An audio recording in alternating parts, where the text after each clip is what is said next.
రైతులకి స్థిరమైన ఆదాయం తెచ్చే విధంగా, అలాగే మరి గుడ్లు దిగుబడి పెంచడానికి, అలాగే అనువైనటువంటి ఈ మన డూప్లెక్స్ పౌల్ట్రీ యూనిట్ అనే దాన్ని మనం డిజైన్ చేయడం జరిగింది. మరి ముఖ్యంగా ఈ డూప్లెక్స్ పౌల్ట్రీ యూనిట్ చూసినట్టుగైతే ఈ 3 రకాల మోడల్స్ మనం ఇక్కడ చూస్తున్నాం. 3 రకాల మోడల్స్ ఉన్నాయి. సో ఈ 3 రకాల మోడల్స్ లో ముఖ్యంగా 3 అడుగులు వెడల్పు, అలాగే 6 అడుగులు పొడవు, అలాగే ఇంకొక మోడల్ ఏంటంటే 4 అడుగులు వెడల్పు, అలాగే 8 అడుగులు పొడవు, ఇంకో మోడల్ ఏంటంటే 5 అడుగులు వెడల్పు, అలాగే 10 అడుగులు పొడవుతో మనం తయారు చేయడం జరిగింది. సో దీంట్లో ముఖ్యంగా మనకి ఏంటంటే తెలుసుకోవాల్సింది, రైతులు ఒక కోడికి రాత్రి పడుకోవడానికి 1 స్క్వేర్ ఫీట్ కావాలి, తెల్లారులేసి తిరగడానికి 2 స్క్వేర్ ఫీట్లు కావాలి. అంటే ఫ్రీ రేంజ్ ఏరియా అంటాం. పడుకోవడే దాన్ని మన ప్లేస్ ని హౌసింగ్ అంటాము, తిరగడానికి ఉన్న ప్లేస్ ని మనం ఫ్రీ రేంజ్ ఏరియా అంటాం.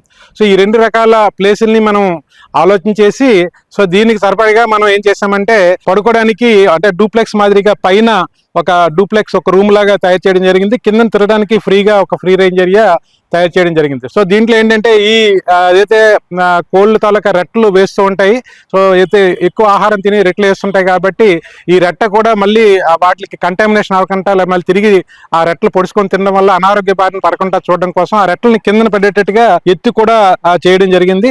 అలాగే లోన్ కూడా రాత్రి పడుకునేటప్పుడు ఒకవేళ అవి కూడా రెట్టలు వేసే పరిస్థితి ఉంటే లోన్ కూడా ఒక 6 అడుగు ఎత్తి పెట్టి దాంట్లో కూడా మనం ఊక వేయడం వల్ల ఏంటంటే ఊక ఇమీడియట్ గా వేసిన రెట్టని కూడా పీల్చేసుకొని ఆ కోడికి ఆ వెచ్చగా ఉండేటట్టుగా మనం పైన తయారు చేయడం జరిగింది. జనరల్గా ఏంటంటే కోడికి వెచ్చదనాన్ని కోరుకుంటాయి. సో కాబట్టి మనం ఏంటంటే రాత్రిపూట పడుకునేటప్పుడు వెచ్చదనంగా ఉండడం కోసం కంప్లీట్ గా లోన్ ని మనం క్లోజ్ చేయడం జరిగింది. అలాగే ఈ పైనుంచి కిందకి దిగడానికి చిన్న ఒక ట్యాపర్ గా చిన్న మెట్లు లాగా ఏర్పాటు చేయడం జరిగింది. సో ఈ మెట్ల మీద నుంచి ఉదయం లేసరికి ఉదయం 5-5:30 అయ్యేసరికి కింద దిగిపోతాయి. అలాగే మళ్ళీ సాయంత్రం 5-5:30 అయ్యేసరికి మళ్ళీ పైకి వెళ్ళిపోయి పడుకోవడం జరుగుతుంటాయి. అలాగే మధ్యలో ఏవైనా కొన్ని కోడిపెట్టలు గుడ్లు పెట్టాలనుకుంటే లోనికి వెళ్ళి కొన్ని కోడిపెట్టలు గుడ్లు పెట్టడం కూడా జరుగుతుంది. సో కాబట్టి కోడిపెట్టలు పెట్టిన గుడ్లు తీసుకోవడానికి మనం అనువుగా బయటకు తీసుకోవడానికి అవతల పక్క ఒక డోర్ కూడా ఏర్పాటు చేయడం జరిగింది. సో ఇట్లా మనం చేయడం వల్ల ఏంటంటే అన్ని రకాలు అంటే రైతు చెప్పిన సమస్యలన్నింటికి ఒక మార్గం అయితే దీంట్లో చూపించడం జరిగింది. ముఖ్యంగా అంటే దీనికి ఏం చేసామంటే ఈ డోర్లు వేసేసి డోర్కి లాక్ వేసేసుకోవడం వల్ల కూడా మనకి సెక్యూరిటీ ప్రొవైడ్ జరిగింది. కంప్లీట్ ఇదంతా కూడా జింక్ మెటీరియల్ తో తయారు చేయడం జరిగింది. సో సుమారుగా మనం చూసినట్టుగైతే అంటే 3-6 మోడల్ మనకి 15,000 రూపాయల వరకు అవుతుంది.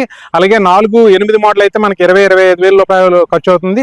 అలాగే ఇది 5-10 5 అడుగులు వెడల్పు 10 అడుగులు పొడవు ఉన్న మోడల్ అయితే మనకి సుమారుగా 30,000-35,000 రూపాయలు ఖర్చు అవుతుంది. మరి ఈ తయారు చేసిన ఏదైతే పరికరం మనం ఇదైతే డూప్లెక్స్ యూనిట్ ఉందో ఇది సుమారుగా మనకి 60-65 సంవత్సరాల వరకు కూడా ఉంటుంది. ఎందుకంటే ఇదంతా జింక్ తో తయారు చేస్తున్నాం కాబట్టి రెగ్యులర్ గా మనం ఒక 2-3 సంవత్సరాలు ఒకసారి పెయింటింగ్ వేసుకున్నట్టుగైతే అది మరి పాడైపోవడం ఉండదు. కాబట్టి రైతు సోదరులకి ఇది ఒకసారి తయారు చేస్తే వాళ్ళకి జీవితకాలం కూడా ఉపయోగపడుతుంది. ముఖ్యంగా మనం చూసినట్టుగైతే ఏదైతే మనం ఈ 3 రకాల మోడల్ చెప్పామో ప్రతి రకం మోడల్ అంటే 3-6 మోడల్లో మనం 10-15 కోళ్ళు పెంచుకోవచ్చు. అదే 8 అడుగులు 4 అడుగులు వెడల్పు 8 అడుగులు పొడవు దాంట్లో మనం 20-25 కోళ్ళు కూడా పెంచుకోవచ్చు. అలాగే 5 అడుగుల నుంచి 10 అడుగులు పొడవు ఉన్న మోడల్లో మనం అంటే 35-50 కోళ్ళు కూడా పెంచుకోవచ్చు.